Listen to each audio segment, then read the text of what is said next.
Some children are not loud, not difficult, not rebellious. They are quiet, too understanding. Adults call them mature. But sometimes, a quiet child is not a peaceful child. Sometimes it is a child who learned that speaking was unsafe. And that is how some children begin to disappear. Disappearance does not always announce itself with tears or screaming or the closing of a door. Sometimes it is softer than that. A child still sitting at the dinner table, still answering when called, still smiling, or trying to. In psychology, we call this emotional withdrawal, when a person remains in the room but retreats so deeply inside themselves that, in every way that matters, they have already left. Freud was among the first to observe that the child's mind does not fight the world it is born into. It adapts to it, brilliantly, silently, and at great cost.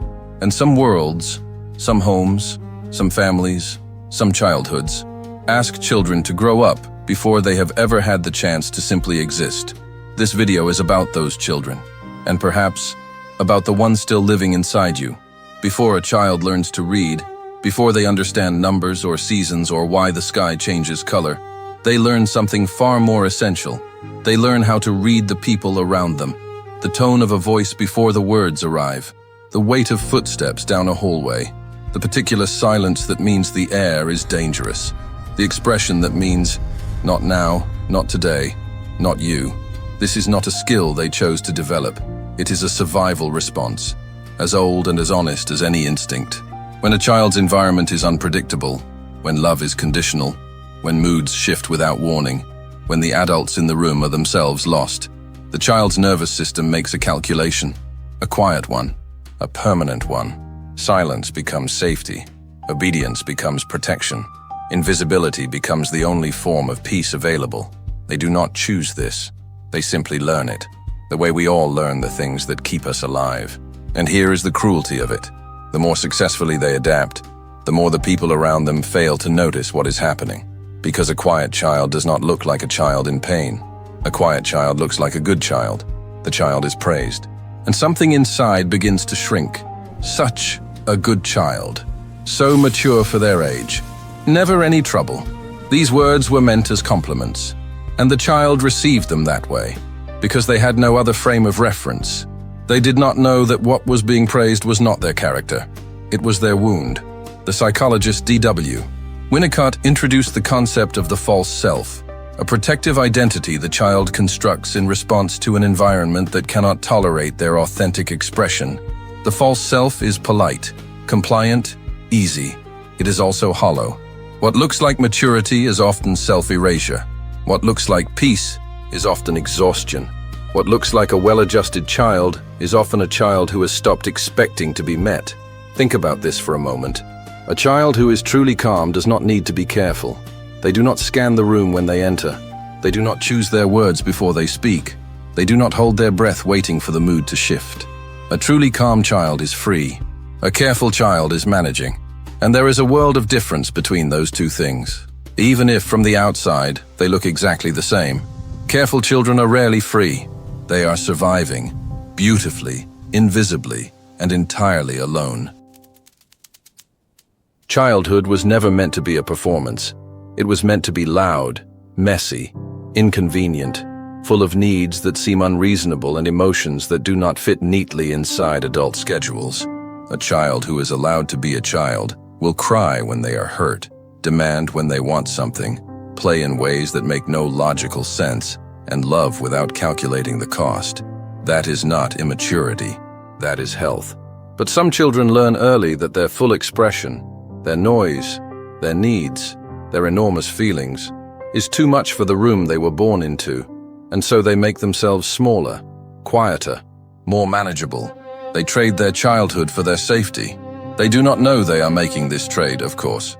They are only children, but the exchange happens nonetheless, and it costs them something they may spend the rest of their lives trying to recover. Carl Jung wrote of the wounded child archetype, the part of the psyche that carries what was never resolved, never expressed, never allowed. He believed this child does not disappear. It waits, it endures, and it will wait for decades if it must. When a child becomes small inside, their joy becomes small too.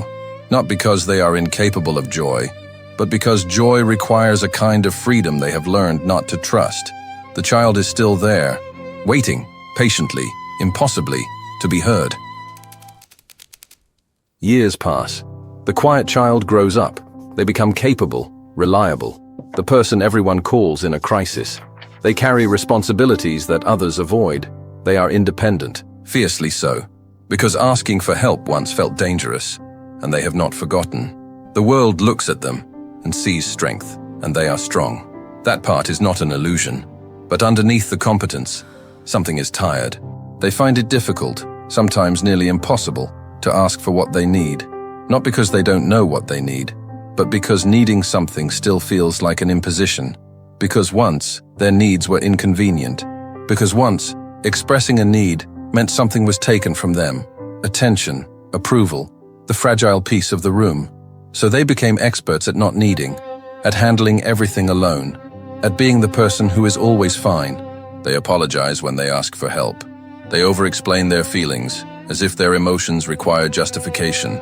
They feel vaguely guilty for taking up space, in relationships, in conversations, in life itself. They do not know why, or perhaps they do. But the knowing does not fix the feeling, because the body remembers what the mind has learned to manage. The nervous system does not distinguish between the past and the present.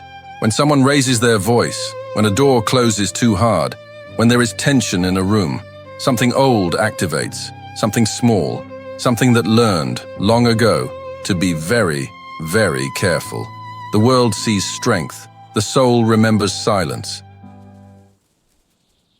The child is still there, in the hesitation before speaking, in the apology that comes before any request, in the way you scan a room when you enter, looking still for the safest place to stand, in the fear of being too much, in the habit of making yourself smaller when someone else seems fragile, in the strange guilt of having needs at all, in the way you sometimes feel, in the middle of a perfectly ordinary day, inexplicably small, inexplicably alone, as if something is missing that you cannot name, because it was taken before you had words for it.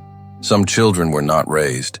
They were restrained by circumstances, by the emotional limitations of the adults around them, by environments that could not hold the full weight of who they were, and in response, their inner voice learned to whisper, to ask less, to expect less, to take up less space in the world than they deserved. This is not a character flaw. This is an adaptation. A brilliant, heartbreaking, entirely understandable adaptation, made by a child who was doing the only thing a child can do, survive the world they were given.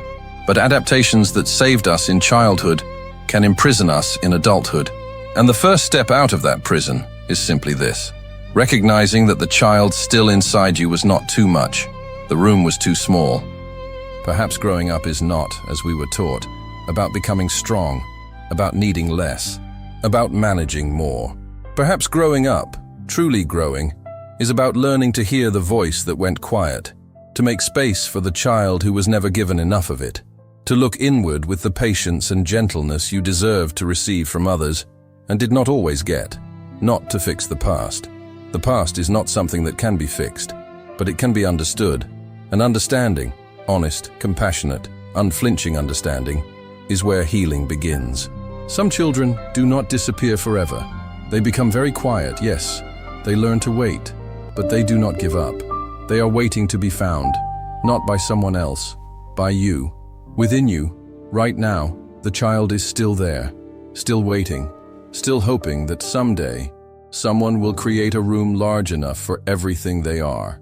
You are the only one who can build that room, and it is never too late to begin. The past is never gone.